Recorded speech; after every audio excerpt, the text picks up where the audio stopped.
Recoucou, c'est Lilou. Donc voilà, je vous ai mis une photo de ma sœur et moi, afin que vous puissiez mettre un visage sur mon prénom.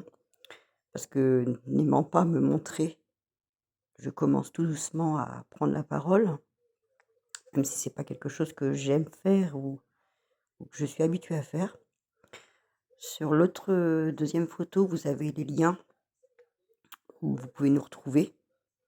Donc le site internet complet, c'est le premier linky.bio, les papillons invisibles. Sur Vinted, c'est les goodies qui sont à vendre. Vous avez une page Facebook pour, les membres, pour pouvoir discuter, poser des questions, être mis en relation. Là, je commence tout juste ma chaîne YouTube parce que j'essaye de faire de plus en plus, parler de l'association. Donc voilà. Et là, j'ai le TikTok ici, Lily Papillon Invisible, voilà. N'hésitez pas à mettre un message si vous voulez avoir plus d'informations, voilà. Je vous ai mis aussi la page de collecte de fonds. Vous avez aussi tous les liens. On essaye au maximum de partager les liens parce que, comme vous pouvez le savoir, surtout les malades, les problèmes de concentration et de mémoire, donc nous sommes habitués aux petits, post-it et de tout noter pour ne rien oublier. Et sur la quatrième photo, c'est, comment l'association a pris vie et pourquoi on l'a fait, en fait. Parce que de base, je vais être franche avec vous, moi j'avais l'idée de le faire, mais n'ayant pas déjà, une grande confiance et une grande habitude des «médias» entre guillemets, j'ai j'osais pas. Et c'est ma petite sœur, de 20 ans de moins que moi qui m'a fait comprendre que voilà, qu'il fallait, faire bouger les choses. Elle a pas eu tort, même si, c'est difficile, dans les moments les plus compliqués de devoir, être au top pour, assurer tous les montages, toutes les idées, de les mettre en place parce que dans l'encéphalo, la fibro, le problème c'est que voilà, il y a des moments où la vision est trouble, on a des acouphènes, on a des douleurs articulaires, enfin, où tenir le portable est compliqué. Ou à des fois, on a tout dans la tête et puis malheureusement pour retranscrire, c'est compliqué. Là, ce matin, vous avez vu, mon débit de parole n'est pas le même. C'est parce que, bah, quand on est le matin, c'est là où on commence à se lever et où le corps, en fait, là, il nous fait comprendre qu'est-ce qui va pas aller dans la journée. Et ce matin, bah, oui, ce matin, j'avais, des difficultés un peu à respirer, à trouver mes mots parce que, malheureusement dans l'EM, le brouillard, c'est très fréquent. Parce qu'on cherche beaucoup nos mots, on a l'idée du mot mais il vient pas. Il y a des fois où on ne peut même pas parler, on bégaye. Enfin, c'est assez, on est un peu multifonction, en fait. C'est pas multifonction des tâches à effectuer, hein, c'est multifonction de ce que le corps va nous donner, comme droit de pouvoir faire ou pas faire, dans la journée. Sachant que dans la journée, on peut passer d'un extrême à l'autre comme là, vous voyez. Là, j'ai un peu plus la pêche. Je suis toujours allongée dans mon lit, hein, malheureusement, mais mon débit est plus clair et plus là, le bruit que vous entendez, c'est mon chien, parce qu'il est collé à moi tout le temps. Mais mon débit est plus clair, je cherche un peu moins les mots, j'ai moins de difficultés à respirer parce que voilà, je me suis reposée après les 3 vidéos. Vous voyez, 3 vidéos, ça a été déjà énorme pour moi.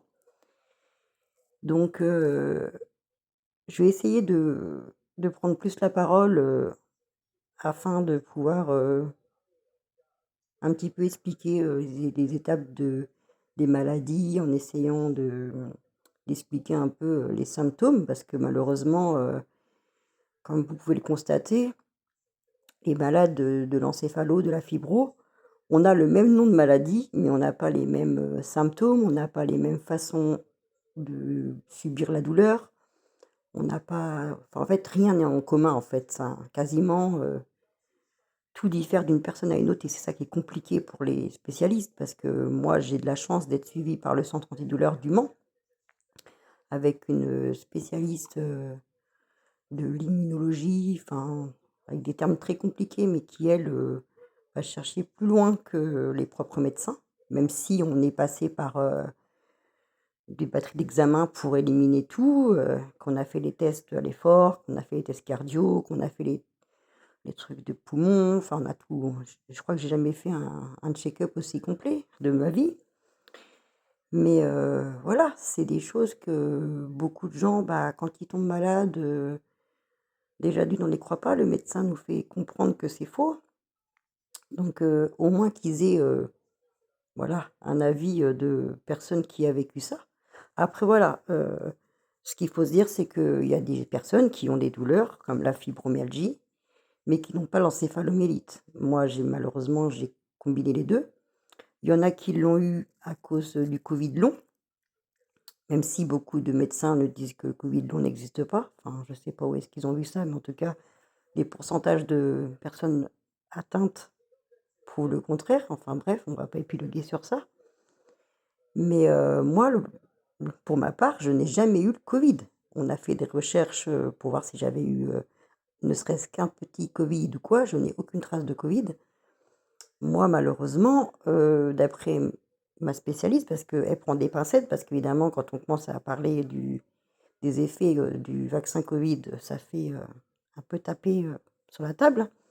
Mais moi, malheureusement, la première dose s'est bien passée, la deuxième dose s'est bien passée, mais la troisième dose ne s'est pas bien passée. Ça veut dire que le temps d'incubation, ça allait. Bon, même si j'avais des petites, douleurs au ventre, des petits trucs de gastro, enfin, mais bon, travaillant avec des enfants handicapés dans une école, on se doute bien que les microbes, on va les choper, enfin, comme d'habitude, hein, je me soigne, voilà, on reste 3 jours, on se dit: «On va rester 3 jours au dodo parce que» enfin au dodo, à la maison, parce que voilà, il y a la on est un peu pris, de vomissements et de diarrhée, ce qui n'est pas agréable, pour aller travailler.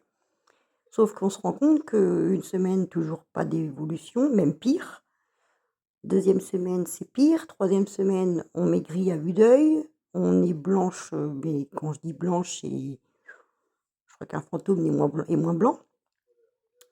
On se lève plus, on n'a plus la force de manger, on n'a plus la force de rien. On se lève, bah, le peu qu'on se lève, on fait des malaises. Donc on sent qu'il y a quelque chose qui va pas du tout.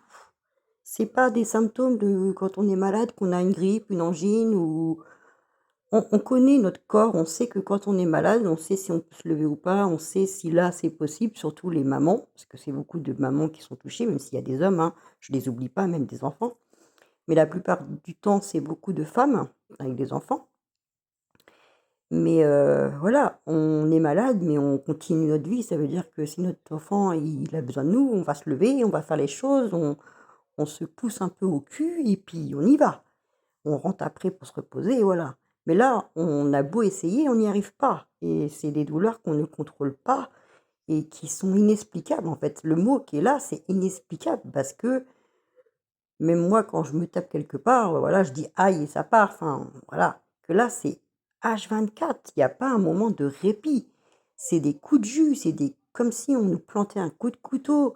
C'est des migraines à s'en taper la tête contre le mur.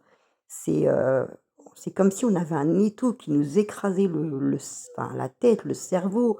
C'est comme si on me brisait tous les os. Je ne sais pas si vous imaginez ce que c'est, de se faire, prendre les 2 bras, les 2 jambes et qu'on vous étirait et que ça craquait et que ça brûlait. Enfin, c'est des choses que on ne connaît pas en temps normal. C'est un seuil de douleur qu'on ne peut plus contrôler et que notre corps nous fait comprendre qu'on ne peut même plus se lever. Donc ouais. Donc c'est pour ça, je vous ai mis les infos nécessaires. Après, n'hésitez pas à me mettre un petit message, ça fait toujours plaisir.